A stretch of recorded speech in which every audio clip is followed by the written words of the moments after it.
विहारेण तम्मिकालम्मि कोसकदिवारेदुम्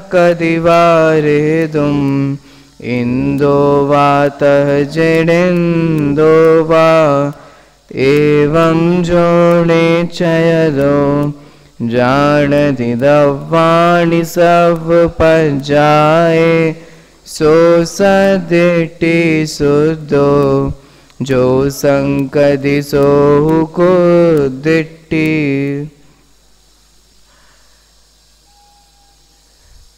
जैन धर्म का बहुत ही अनोखा, अद्भुत और अलौकिक सिद्धांत क्रमबद्ध पर्याय, और इस क्रमबद्ध पर्याय के संदर्भ में आज अपन चर्चा करने वाले हैं। अभी तक हमने कितना देख लिया, उस विषय से थोड़ा सा लिंक करते हुए अपन अपने विषय को आगे बढ़ाएंगे। आप लोगों का रिवीजन होगा और जो अन्य विद्यार्थी हैं उनको भी वह ख्याल में आ जाएगा। चलिए, सबसे पहले हमने ये देखा कि ये जो संपूर्ण विश्व है, उस संपूर्ण विश्व का परिणमन प्रत्येक समय में हो रहा है, और उस प्रत्येक समय में होने वाले परिणमन की 4 विशेषताएं हैं। वो परिणमन ऐसे ही नहीं हो जा रहा है, वो परिणमन किसी के करने से नहीं हो रहा है, और ना ही अपने आप हो जाता है। अपने आप से मतलब जो मन में आए सो हो जाता है। इस विश्व का संपूर्ण परिणमन जो हो रहा है, उस संपूर्ण परिणमन की 4 विशेषताएं हैं, और उन 4 विशेषताओं का नाम ही है क्रमबद्ध पर्याय। और वही क्रमबद्ध पर्याय का एक्चुअल में कॉन्सेप्ट है, वही क्रमबद्ध पर्याय की एक्चुअल में थीम है। और वो क्या है कि संपूर्ण विश्व का परिणमन, सबसे पहला पॉइंट, क्रम से हो रहा है, और वह परिणमन जो है वह नियमित क्रम से हो रहा है। नियमित क्रम से हो रहा है, नियमित क्रम से हो रहा है, और नियमित और क्रम से होने के कारण व्यवस्थित है, और व्यवस्थित होने के साथ साथ वह परिणमन स्वाधीन है। यह इस विश्व के परिणमन की 4 विशेषताएं हैं, और इसी का नाम है क्रमबद्ध पर्याय, और इसी का नाम है क्रम नियमित पर्याय। सबसे पहले हमने ये देखा, हमने ये जाना था कि हर चीज़ हम क्रम से करना पसंद करते हैं, हर चीज़ हम व्यवस्थित चाहते हैं कि नहीं चाहते हैं। हर कोई भी आदर्श वस्तु होती है वह भी व्यवस्थित मानी जाती है। इस संपूर्ण विश्व का परिणमन भी व्यवस्थित हो रहा है, भले ही हमें वह परिणमन अव्यवस्थित नज़र आता है, क्योंकि वो हमारी मेंटलिटी के अनुसार नहीं होता अथवा हमारी इच्छा के अनुसार नहीं होता, तो व्यवस्थित परिणमन भी हमें अव्यवस्थित नज़र आता है। आप लोगों को याद होगा, इसके लिए यहाँ पर वो स्टेज का उदाहरण दिया है, उसके माध्यम से समझाया। इस प्रकार से सबसे पहले तो क्रमबद्ध पर्याय के कॉन्सेप्ट की बात की, उसकी थीम की बात की कि इसको बोलते हैं क्रमबद्ध पर्याय। अब सबसे पहले क्रमबद्ध पर्याय की चर्चा सुनते ही लोग भी आपसे यही प्रश्न करते हैं, और अगली चर्चा भी यही उठाई गई है कि क्रमबद्ध पर्याय के संदर्भ में विविध आगम प्रमाण कौन कौन से हैं। मतलब ये क्रमबद्ध पर्याय जिसकी आप बात कर रहे हो, ये जिनवाणी में भी है कि नहीं, कि आपने ये घर की निकाली हुई है। तो बस इसी प्रश्न के समाधान स्वरूप वास्तव में देखा जाए, मैंने आपको उस वक्त कक्षा में भी बताया था, आज फिर से रिपीट कर रहा हूं, अगर एक्चुअल में विचार करके देखें तो क्रमबद्ध पर्याय कहाँ नहीं है। सामने वाले तो हमसे ये पूछता है कि क्रमबद्ध पर्याय है कहाँ, क्यों? क्योंकि कहाँ परिणमन नहीं हो रहा है। इस विश्व की वो कौन सी वस्तु है जिसका परिणमन नहीं हो रहा है? जहां जहां परिणमन हो रहा है ना, वहां वहां क्रमबद्ध पर्याय है।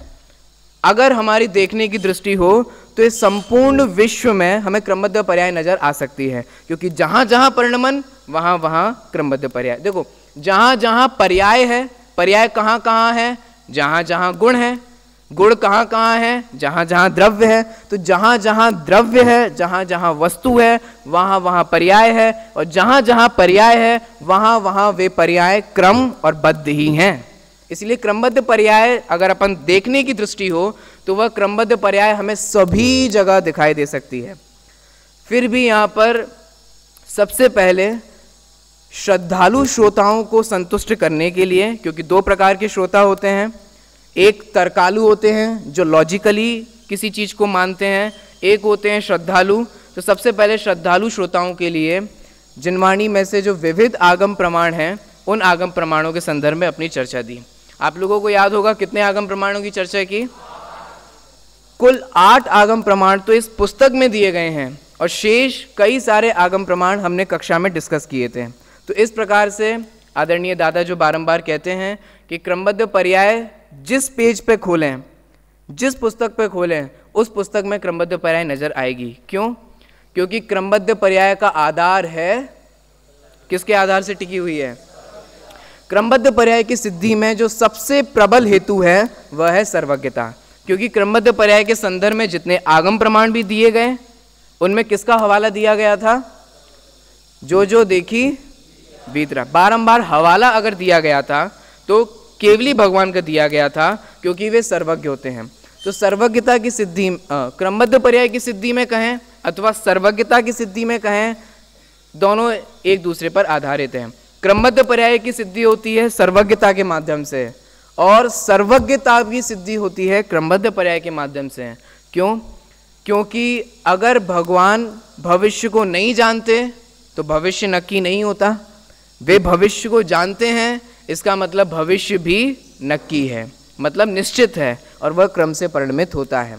अगर वो क्रम और बद्ध नहीं होता तो वे भविष्य संबंधी ज्ञान भी जो है वह नहीं करते।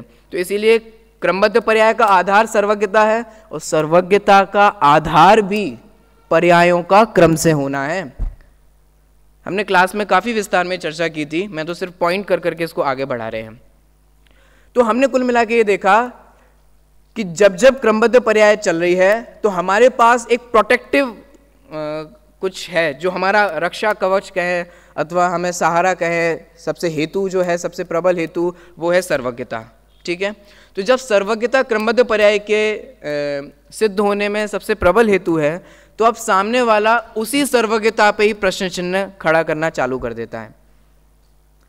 अभी तक तो जब जब हम सर्वज्ञता की चर्चा करते थे, जब जब सर्वज्ञता की बातें की जाती थीं, तब तक यही समझाया जाता था कि सर्वज्ञ मतलब वो जो भूतकाल की समस्त पर्यायों को जाने, वर्तमान की समस्त पर्यायों को जाने और भविष्य की समस्त पर्यायों को जाने, उसका नाम है सर्वज्ञ।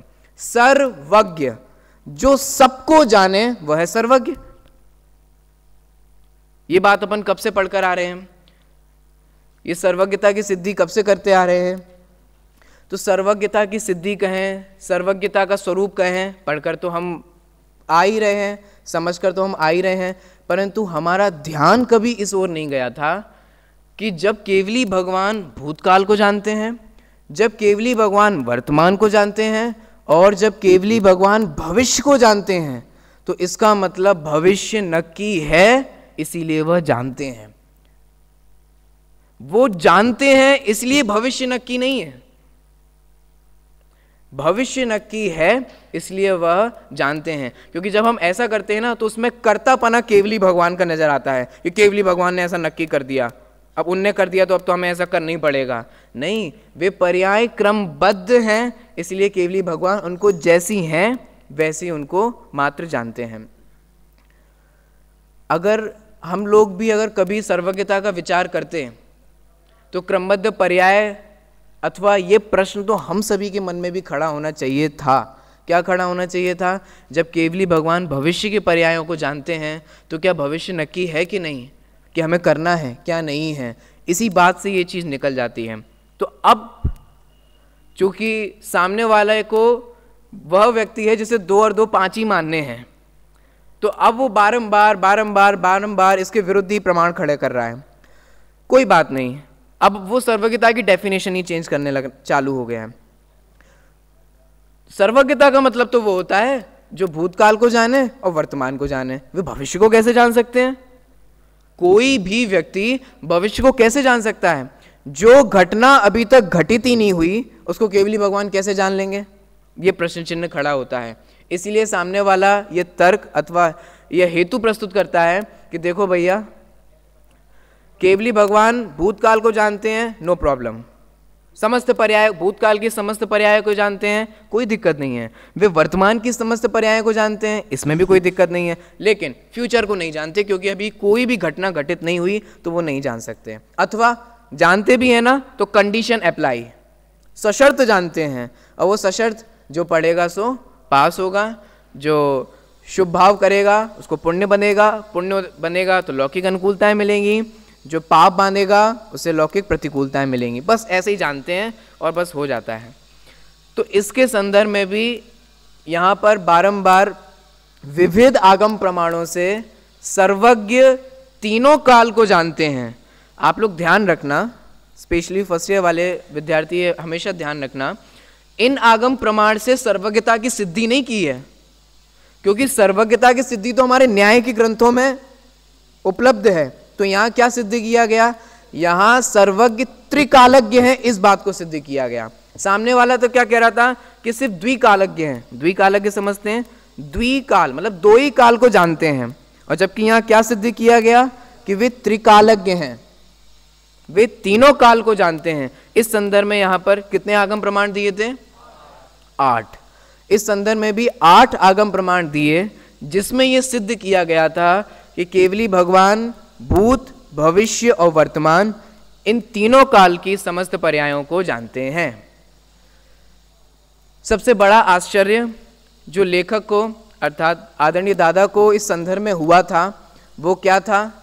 वो ये था कि सबसे बड़ी प्रश्न चिन्ह कहें या सबसे बड़ा दिक्कत कहें तो यही खड़ी हुई, जिन विद्वानों ने जिंदगी इस बात में लगा दी थी, इस बात की सिद्धि में उन्होंने अपना जीवन व्यतीत कर दिया था, ऐसी ऐसी कई हाईएस्ट डिग्री उन्होंने ग्रहण कर रखी थी न्याय से, न्यायाचार्य और जाने कौन कौन से विभूषण, ये विभूषण, खूब सारे ऐसे ऐसे विभूषित, विविध प्रकार के विभूतियों से विभूषित ऐसे न्याय अलंकार आचार्य और जाने कौन कौन से आचार्य, जब वे लोग ही सर्वज्ञता पे प्रश्न चिन्ह खड़ा करते हैं, जब वे ही लोग ऐसी ऐसी बातें करते हैं कि सर्वज्ञ सिर्फ द्विकालज्ञ होते हैं, तो आश्चर्य हुए बिना नहीं रहता है। जिन विद्वान, देखो आप थोड़ा सोचो तो, जिन विद्वानों ने जीवन लगाया हो इस बात की सिद्धि में कि सर्वज्ञ कैसे होते हैं, मतलब सर्वज्ञ कैसे छोड़ो, सर्वज्ञ की सिद्धि करने में जीवन लगाया। हम न्याय के ग्रंथों को देखें, परीक्षा मुख से स्टार्ट करते हैं, प्रमेय रत्नमाला आदि पढ़ते हैं, तत्वार्थ राजवार्तिक आदि भी पढ़ते हैं। इन सभी ग्रंथों में हम देखें तो सब जगह कितनी बार हम सर्वज्ञ सिद्धि पढ़ते हैं, चाहे वह परीक्षा मुख हो, चाहे वो न्याय दीपिका हो, प्रमेय रत्नमाला हो, बृहद द्रव्य संग्रह हो, इन सभी ग्रंथों में, सभी न्याय के ग्रंथों में एक विषय तो हमें अवश्य मिलेगा, और वो क्या है? सर्वज्ञता की सिद्धि। तो सोचो तो आप, न्याय की इतनी वैल्यूएबल चीज है सर्वज्ञ सिद्धि, और हम उसी सर्वज्ञता पे प्रश्न चिन्ह खड़ा कर रहे हैं। इसीलिए अंत में यह कहा गया था, एक बार चिंतक वर्ग से अनुरोध है, ऐसा आत्मघाती कदम उठाने से पहले एक बार सोच जरूर लें। आत्मघाती कदम कैसा? सर्वज्ञ को नहीं मानना, सर्वज्ञ को त्रिकालज्ञ नहीं मानना। इस कदम को कैसा बताया गया था? आत्मघाती। मैंने आज सुबह आप लोगों को उदाहरण भी दिया था आत्मघाती कदम उठाने के संदर्भ में। हमें जितना मिल रहा है उससे डबल सामने वाले को मिल रहा है। तो अब सामने वाले की दोनों आंख फोड़ने के चक्कर में अपनी एक आंख मत फोड़ लेना, ठीक है? मैं हिंट कर रहा हूं। क्यों? क्योंकि नहीं, एक्चुअली उदाहरण कैसा है, मैं उदाहरण भी समझा देता हूं। उदाहरण ऐसा है कि एक बार किसी भक्त भगवान की उपासना की, भगवान की उपासना करने से भगवान प्रसन्न हो गए। जब भगवान प्रसन्न हो गए तो भगवान ने उस भक्त को दिया वरदान। तो उस भक्त ने ये मांगा कि भगवान जब जब हम डिमांड करें तब तक हमारी डिमांड आप पूरी करते रहना। तो भगवान ने कहा ठीक है, हमें कोई दिक्कत नहीं है, बस एक छोटी सी कंडीशन है, आपको जितना मिलेगा उसका डबल आपके पड़ोसी को मिलेगा। बस इतनी सी कंडीशन अप्लाई है, डबल। सुबह आधा बोला था लेकिन एक्चुअल में उदाहरण में डबल था। आपको जितना मिलेगा उसका डबल आपके पड़ोसी को मिलेगा, बस इतनी सी कंडीशन थी। तो जितना उसने 1 करोड़ मांगे तो सामने वाले को 2, चूंकि उदाहरण है हम डबल भी कर सकते हैं, हम आधा भी कर सकते हैं, लेकिन एक्चुअल में मैं आपको बताऊं, जब मैंने ये उदाहरण सुना था तब उसमें डबल था। तो जितना हमें मिलेगा उसका डबल हमारे पड़ोसी वाले को मिलेगा।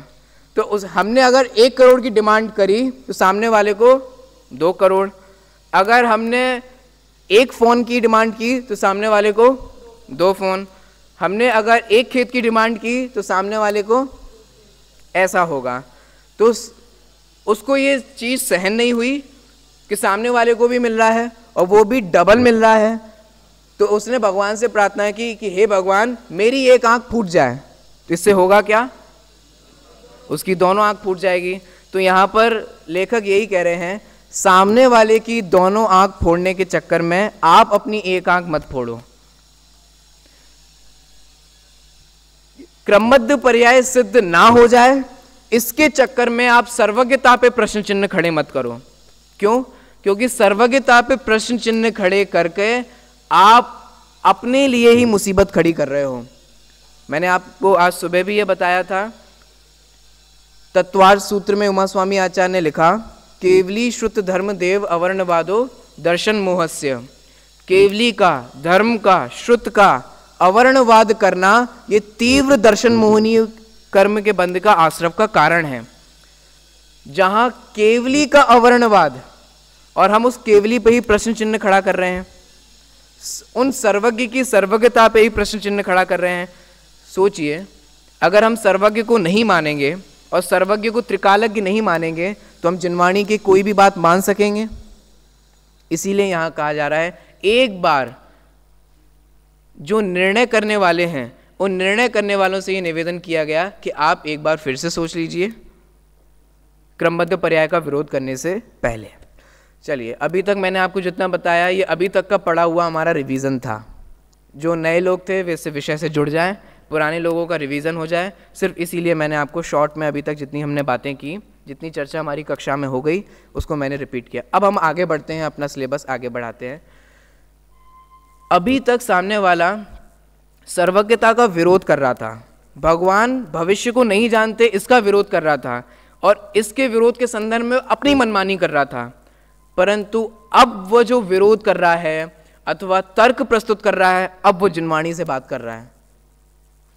अब वो ये सिद्ध कर रहा है कि नहीं नहीं, भगवान भविष्य को जानते ही नहीं, क्योंकि भगवान पर को ही नहीं जानते। इस प्रकार का जो विषय है वो यहाँ पर आने वाला है। चलिए, अब अपन पुस्तक से लेते हैं, पेज नंबर 10 खोल लीजिए।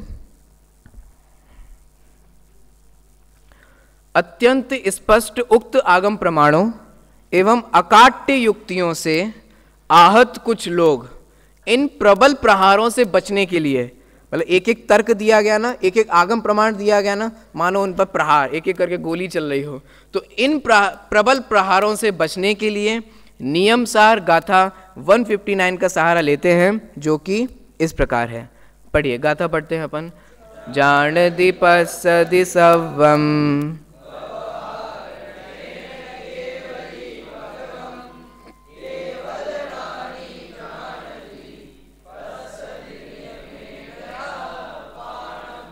देखिए, इसको अपन बोर्ड से समझते हैं।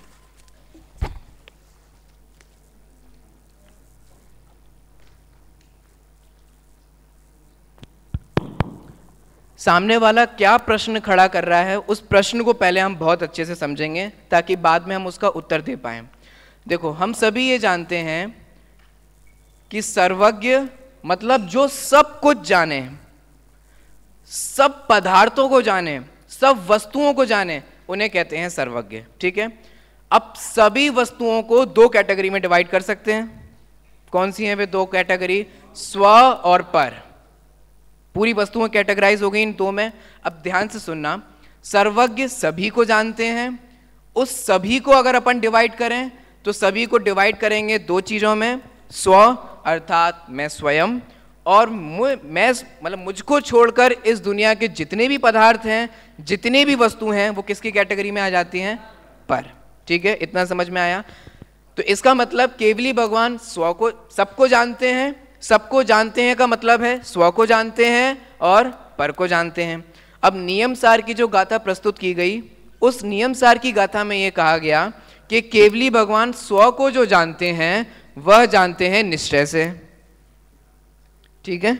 और पर को जो जानते हैं वह जानते हैं व्यवहार से। ये नियमसार की गाथा में कहा गया। इतना समझ में आया? स्व को तो जानते हैं निश्चय से और पर को जानते हैं व्यवहार से। अब जितनी बातें कर रहे हैं सारे आगम प्रमाण से बातें चल रही हैं ना, बिल्कुल आगम प्रमाण पूर्वक वो बात कर रहा है। अपना पक्ष आगम प्रमाण पूर्वक रख रहा है। तो केवली भगवान स्व पर को जानते हैं, निश्चय से स्व को, व्यवहार से पर को। अब समय सार की गाथा में सर्वमान्य कुंद कुंद आचार्य ने यह लिखा कि व्यवहार कैसा है, अभूतार्थ है, और निश्चय कैसा है, भूतार्थ है। अर्थात निश्चय तो है भूतार्थ, या अथवा हम कह सकते हैं सत्यार्थ, मैं शॉर्ट में लिखता हूं, और व्यवहार है असत्यार्थ अथवा अभूतार्थ। अब ध्यान से सुनना, सामने वाला क्या अर्थ निकालता है। भूतार्थ का मतलब सच्चा, और असत्यार्थ और अभूतार्थ का मतलब झूठा। तो अब ध्यान से सुनना, व्यवहार तो क्या हो गया, उसकी भाषा में अभी अपन कहें, क्योंकि व्यवहार ऐसा झूठा नहीं है, मतलब व्यवहार को बोलने से आपको झूठ पाप नहीं लगता। जैसे हिंसा, झूठ, तो ये झूठ है ना, ऐसे व्यवहार के वचन बोलने से कोई झूठ नाम का पाप नहीं लगता। असत्यार्थ कहा गया है, इसका मतलब वो झूठ, उस लेवल वाला वो झूठा नहीं है। ठीक है, आप इसका अर्थ समझना, और नए चक्र वाले सब जानते ही हैं। तो देखो अब सामने वाला अर्थ क्या करता है, असत्यार्थ का मतलब झूठा। अब ध्यान से सुनना, असत्यार्थ हो गया झूठा, व्यवहार, क्योंकि व्यवहार हो गया झूठा, और व्यवहार से क्या जानते हैं, पर को, तो पर को जानते हैं, ये बात क्या हो गई, झूठी। केवली भगवान पर को ही नहीं जानते, खत्म। प्रश्न समझ में आया, पक्ष समझ में आया, सामने वाले ने क्या रखा। फिर से एक बार रिपीट कर देता हूं, केवली भगवान सभी को जानते हैं, सभी को दो पार्ट में डिवाइड कर सकते हैं, स्व और पर। स्व को निश्चय से जानते हैं और पर को व्यवहार से जानते हैं। व्यवहार असत्यार्थ है और निश्चय सत्यार्थ है। जब व्यवहार असत्यार्थ है, अर्थात उसकी भाषा में कहें तो व्यवहार झूठा है, तो व्यवहार से जो पर को जानते हैं, यह बात भी कैसी हो गई, झूठी हो गई। तो केवली भगवान जो पर को जानते हैं, ये बात कैसी सिद्ध हो गई, झूठी सिद्ध हो गई। तो केवली भगवान जब पर को नहीं जानते, तो भूत भविष्य वर्तमान इन तीनों की पर्यायों को जानते हैं, ये बात भी कैसे सिद्ध हो पाएगी। इससे ये सिद्ध होगा कि केवली भगवान पर को ही नहीं जानते, पर की भूत भविष्य वर्तमान की पर्यायों को नहीं जानते, खत्म, आपकी क्रमबद्ध पर्याय गई। अगर आप लोग प्रश्न ध्यान से सुनो और प्रश्न ठीक से समझो, तो इस प्रश्न में ही उत्तर है। सामने वाले ने किसका निषेध किया, पर का कर पाया ना, कर भी पाया, तो अभी इसका मतलब भी समझाएंगे। लेकिन अगर सामने वाले की भाषा में ही अगर बात करें, तो पर को नहीं जानते, इट मीन्स पर की तीन काल की पर्यायों को नहीं जानते। इससे ये कहां सिद्ध हुआ कि स्व को नहीं जानते और स्व की भूत भविष्य वर्तमान की पर्यायों को नहीं जानते। प्रश्न में ही उत्तर है कि नहीं, अगर आप फाइंड आउट कर पाओ। और भी कई सारे प्रमाण हैं, कई सारी बातें हैं, वो अपन पढ़ते हैं और देखते हैं।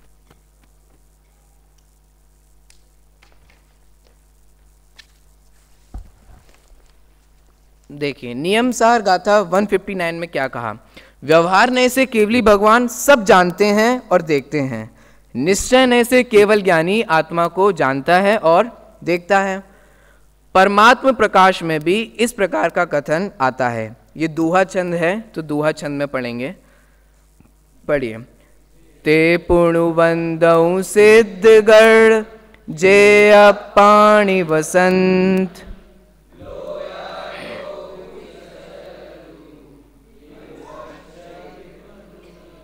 देखिए परमात्मा प्रकाश में भी यही कहा, मैं उन सिद्धों को वंदता हूं जो निश्चय करके अपने स्वरूप में तिष्ठते हैं और व्यवहार न करी लोकालोक को संशय रहित प्रत्यक्ष देखते हुए ठहर रहे हैं।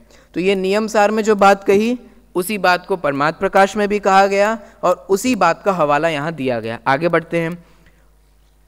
उक्त कथनों के आधार पर वे लोग कहते हैं कि केवली भगवान पर को तो व्यवहार से जानते हैं और निश्चय से तो जानते नहीं, और व्यवहार असत्यार्थ है, जैसा कि समयसार गाथा 11 में कहा है। व्यवहारो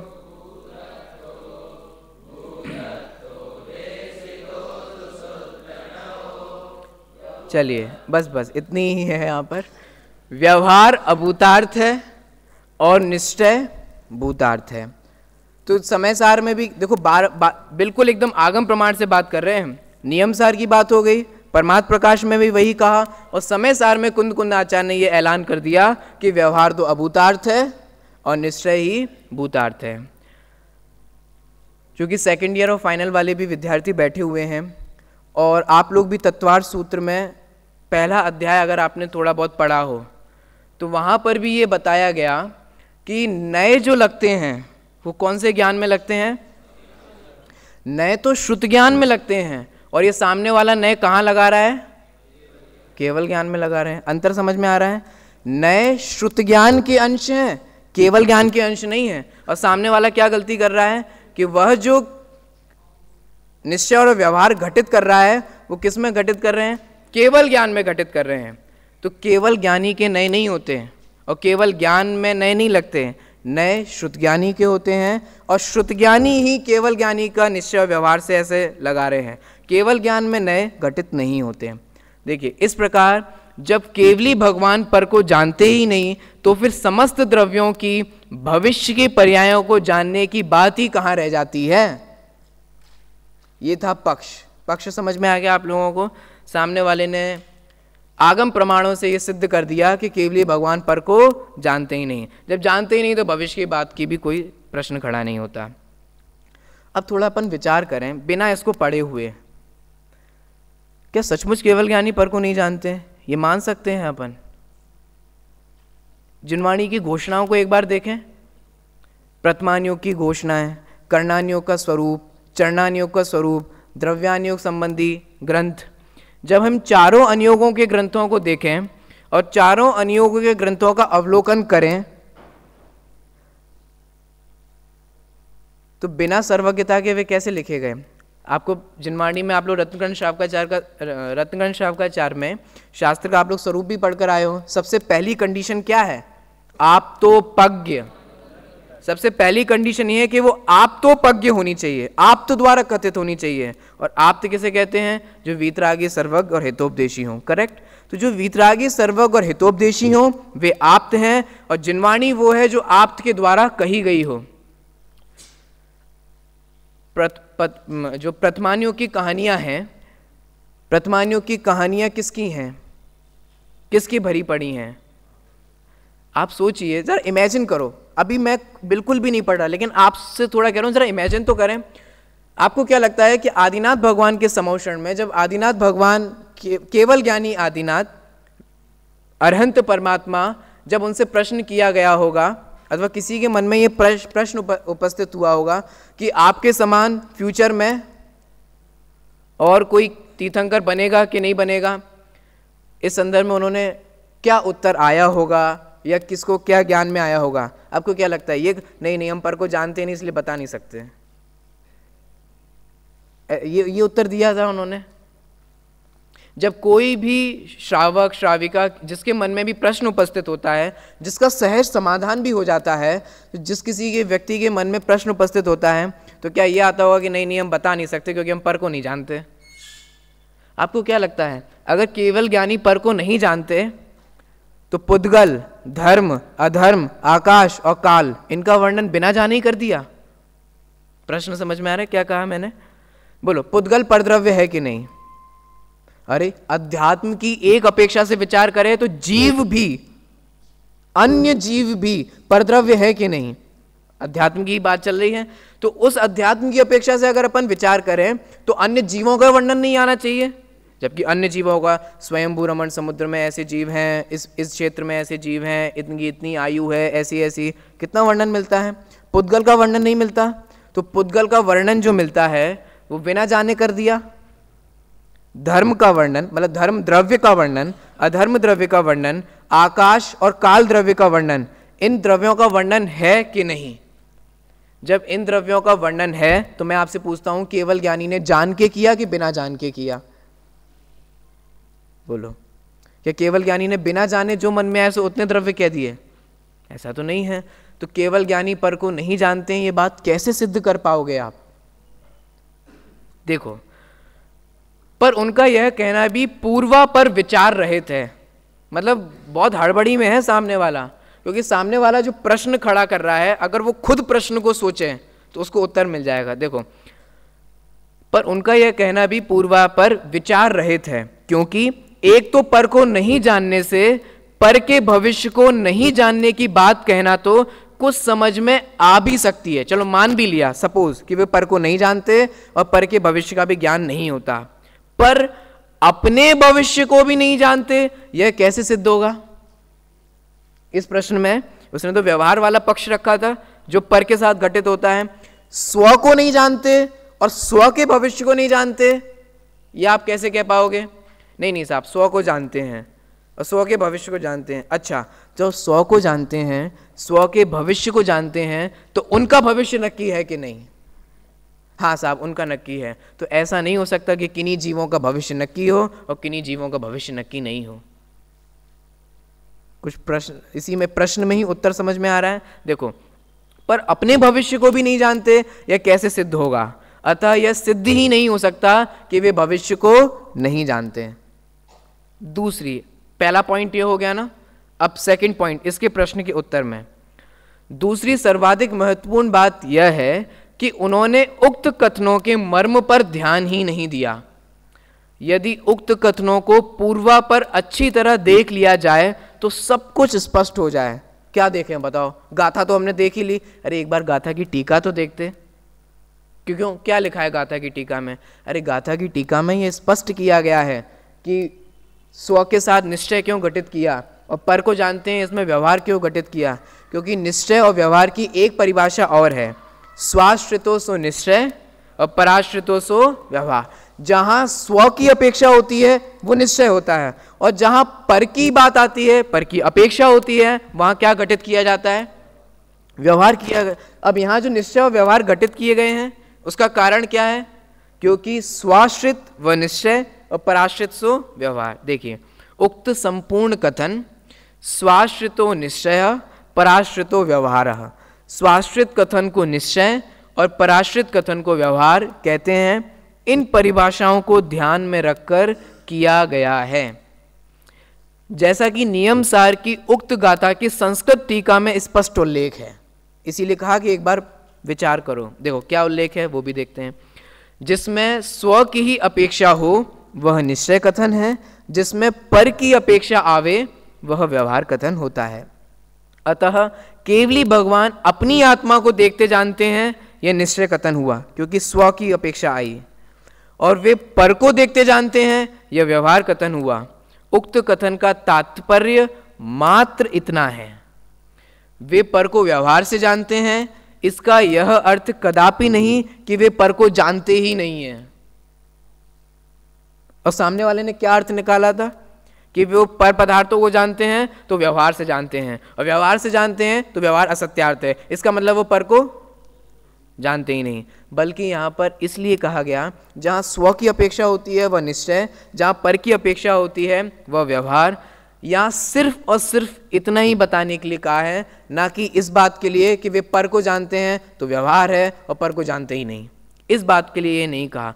तो फिर ये कहा ही क्यों? स्व पर का ऐसा भेद ही क्यों किया? और स्व पर का अगर ऐसा भेद किया तो निश्चय और व्यवहार का ऐसा भेद क्यों किया? देखो उसका भी कारण आगे बताएंगे। नियम सार की 159 से 169 तक की गाथाओं और उनकी संस्कृत टीका को यदि एक बार अच्छी तरह देख लें तो सब बात सहज स्पष्ट हो जाती है। मैं बारंबार आप लोगों से भी कहता हूं, जब कोई भी हमें किसी भी प्रकार का आगम प्रमाण प्रस्तुत करे ना कि देखो यहां तो ये लिखा है, देखो तुम तो ऐसा बोल रहे हो, यहां तो ये लिखा है, एक बार जो भी आगम प्रमाण आपके सामने प्रस्तुत किया जा रहा है उसका पूर्व पक्ष देख लें, मतलब उसके पूर्व क्या कहा गया है, और एक बार उसका उत्तर पक्ष देखें। वहां प्रकरण क्या चल रहा है, वहां समझाने का उद्देश्य क्या है, किस संदर्भ में वो बात कही गई है, उस बात को मुख्य रखना जरूरी है। देखिए, अब उस व्यक्ति ने सिर्फ गाथाएं तो पकड़ ली, लेकिन वह प्रकरण नहीं देखा कि वहां क्या चल रहा है, उसकी टीकाओं को भी देखने का उसने कष्ट नहीं किया। उक्त संपूर्ण प्रकरण भगवान की सर्वज्ञता को सिद्ध करने वाला ही है। वहां जिस प्रकरण के संदर्भ में ये बात है ना, वहां भगवान को सर्वज्ञ सिद्ध किया है। विस्तार भय से वह सब यहां देना संभव नहीं है। जिज्ञासु पाठकों से उक्त प्रकरण का गहराई से मंथन करने का सानुरोध आग्रह है। तो आप लोग विशेष वहां क्या प्रकरण है, क्या बात है, ये एक बार उस ग्रंथ से देखें। तो चलो 2 पॉइंट्स हो गए। पहला पॉइंट क्या था कि वे अपने भविष्य को नहीं जानते और अपने को नहीं जानते, अपने भविष्य को नहीं जानते, ये बात सिद्ध नहीं हो सकती। ये पहला पॉइंट था। दूसरा पॉइंट ये था कि निश्चय और व्यवहार जो घटित किए उसमें कारण क्या है? जहाँ स्व की अपेक्षा होती है वह निश्चय, जहाँ पर की अपेक्षा होती है वहाँ व्यवहार। वहाँ सिर्फ इतना बताना है कि वे व्यवहार से पर को जानते हैं, ये नहीं बताना कि व्यवहार से पर को जानते हैं तो वो जानते ही नहीं हैं। ठीक है। अब थर्ड पॉइंट जो सबसे दमदार है, वजनदार है। थर्ड पॉइंट ये है कि केवल ज्ञानी स्व और पर का जो ऐसा भेद किया, निश्चय और व्यवहार का जो ऐसा भेद किया, उसका भी कारण है। क्या कारण है? उसका कारण ये है कि जिस प्रकार से तन्मय होकर वो स्व को जानते हैं, जिस प्रकार का अपनत्व उनका स्व में होता है, अपने में होता है, उस प्रकार का अपनत्व, एकत्व आदि पर पदार्थों में नहीं होता। यहां तन्मयता शब्द से कहा जाएगा। क्या कहा जा रहा है? जिस प्रकार की तन्मयता, मतलब अपने को जिस प्रकार से तन्मय होकर जानते हैं, उसी प्रकार से जगत के पदार्थों को तन्मय होकर नहीं जानते। तन्मय का मतलब क्या?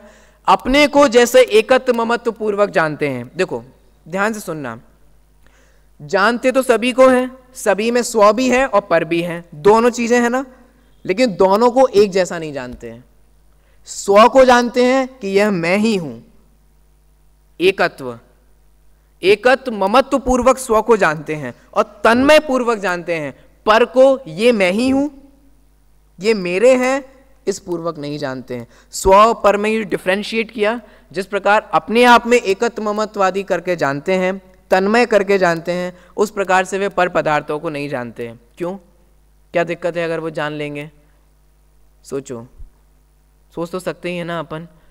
सोचिए, अगर केवल ज्ञानी सर्वज्ञ परमात्मा संपूर्ण पर पदार्थों को तन्मय होकर जानने लग जाएं तो क्या दिक्कत है? रागी द्वेषी हो जाएंगे। तो रागी द्वेषी हो जाएंगे तो इससे भी क्या दिक्कत है? आपको पता है, अगर तन्मय होकर जान लें तो अनंत दुखी हो जाएंगे।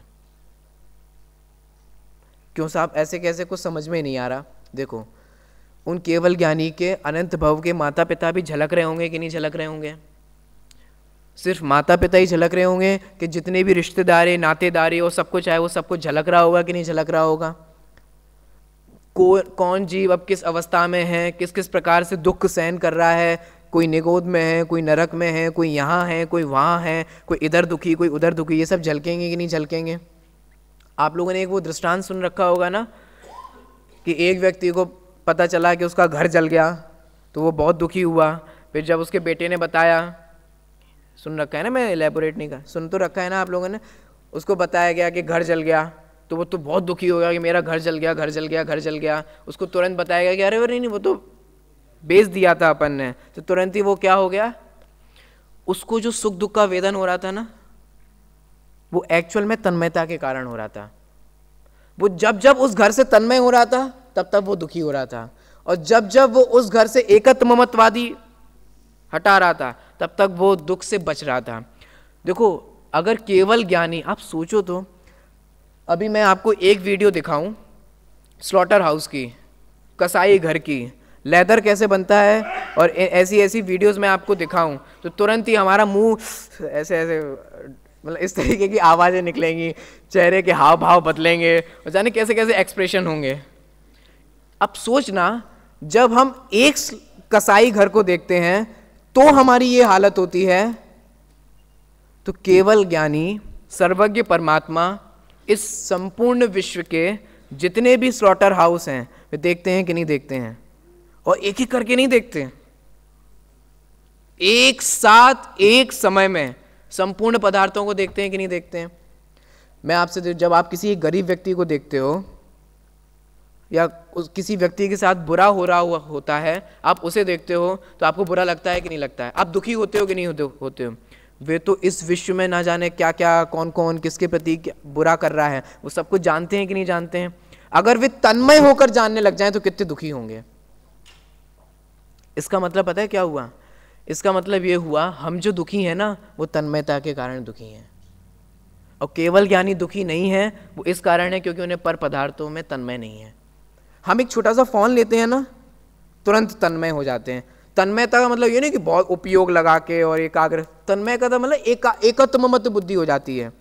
हमने एक फ़ोन खरीदा, कोई उसकी बड़ाई कर दे, यार फ़ोन तो तुमने बहुत गजब लिया, तो अंदर में क्या होती है? प्रसन्नता।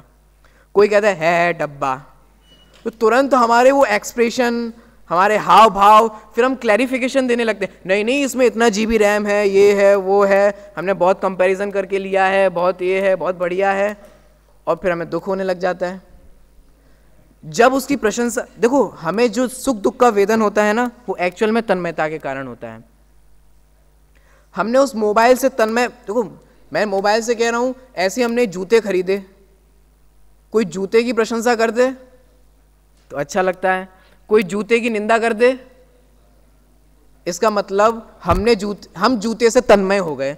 तन्मय हो गए मतलब जूते में एकत्व ममत्व बुद्धि कर ली। क्यों? क्योंकि व्यक्ति तो ये कह रहा है कि जूता बढ़िया है, वो ये नहीं कह रहा है कि आप बढ़िया हो, परंतु प्रसन्नता आपको होती है, जूते को नहीं होती है।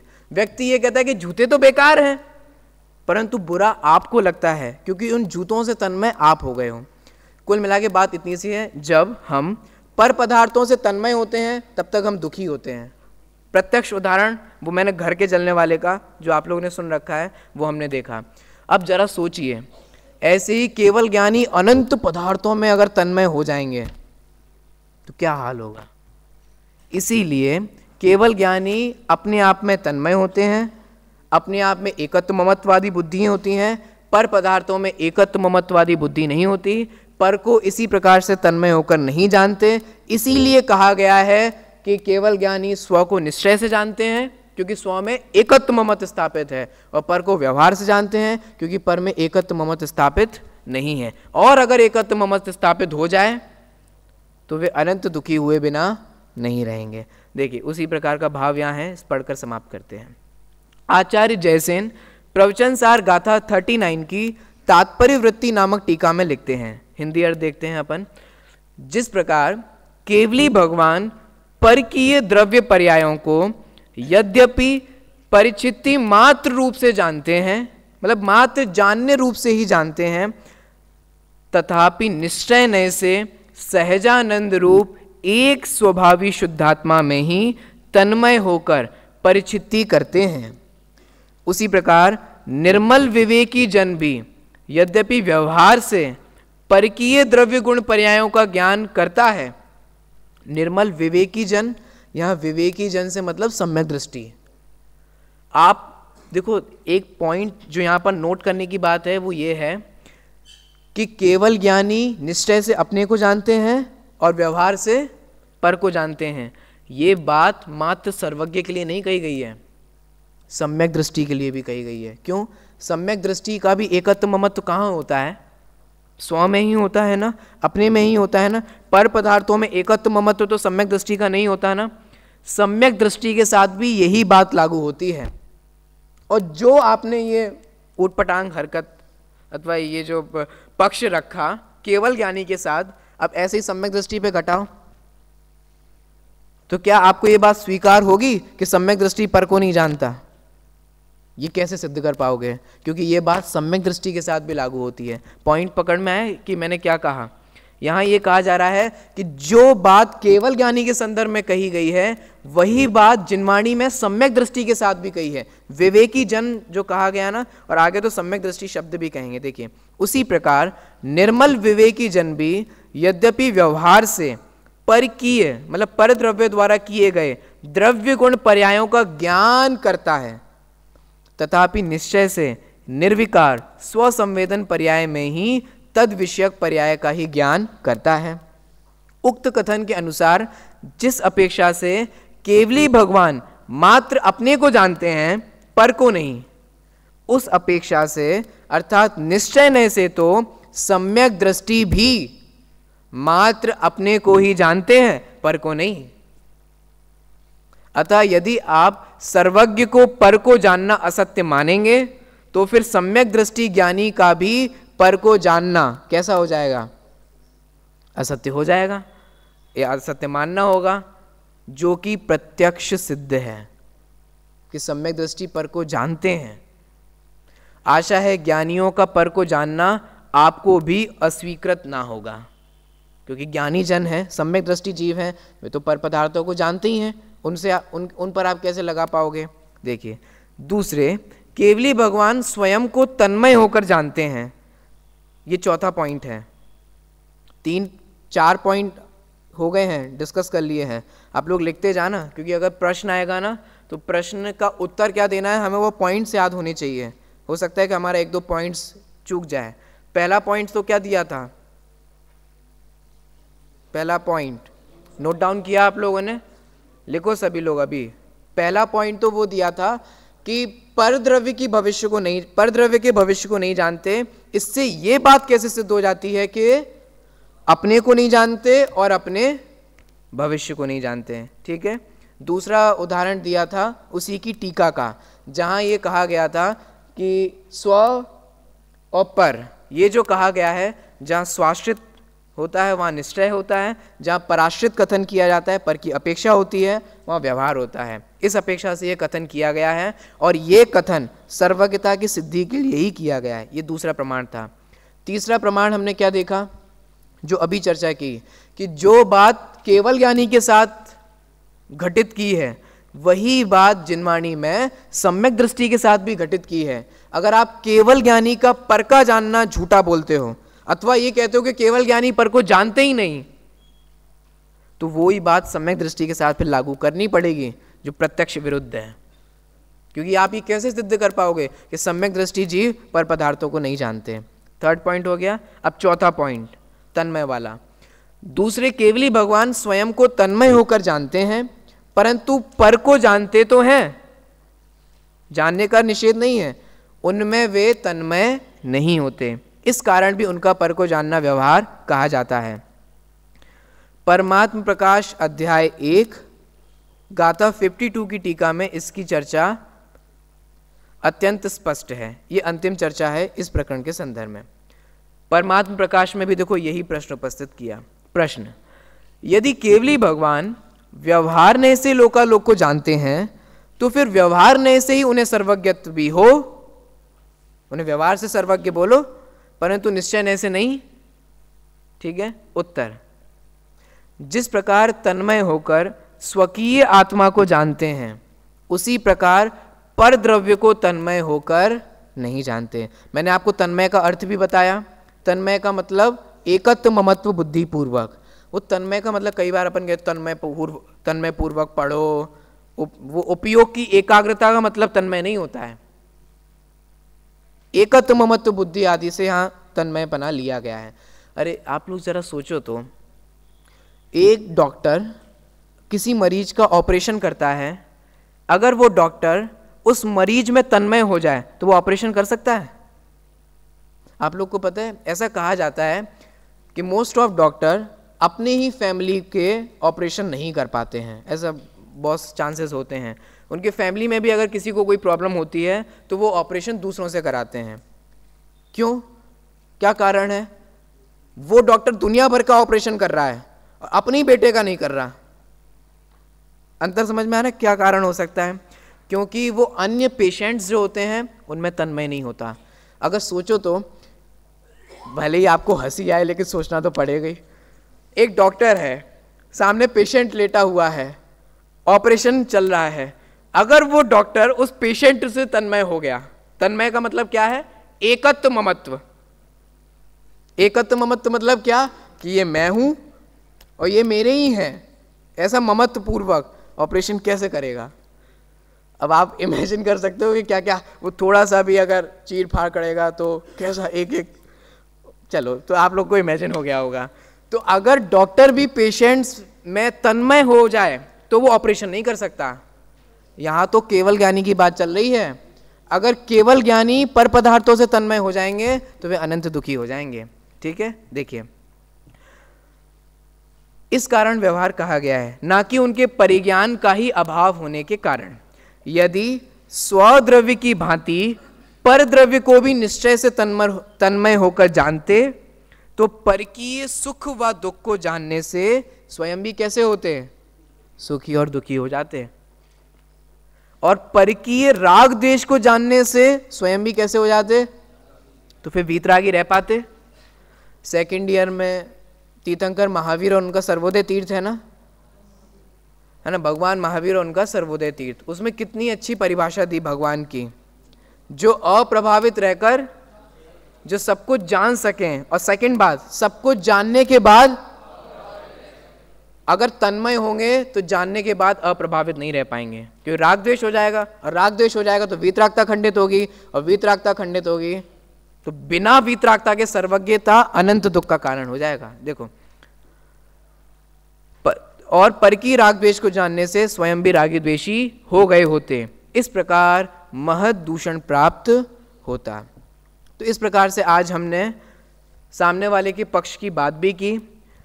पहले तो उसने सर्वज्ञता से इंकार करना चाहा कि भविष्य को नहीं जानते, अपने मन से ही बोलना चाहा, परंतु जब अपने मन से वाली बात नहीं चली तो बराबर उसने आगम प्रमाण पूर्वक भी, हालांकि वो आगम प्रमाण उसने सही से विचार नहीं किए, इस पूर्वक भी उसने आगम प्रमाण दिए। उसके संदर्भ में 4 बिंदुओं का स्पष्टीकरण यहाँ पे किया गया कि केवल ज्ञानी पर को नहीं जानते का मतलब क्या है, पर को व्यवहार से जानते हैं इसका मतलब क्या है, वो सारी बातें आज हमने देखी। शेष चर्चा जो है इस संदर्भ में वो अपन कल करेंगे।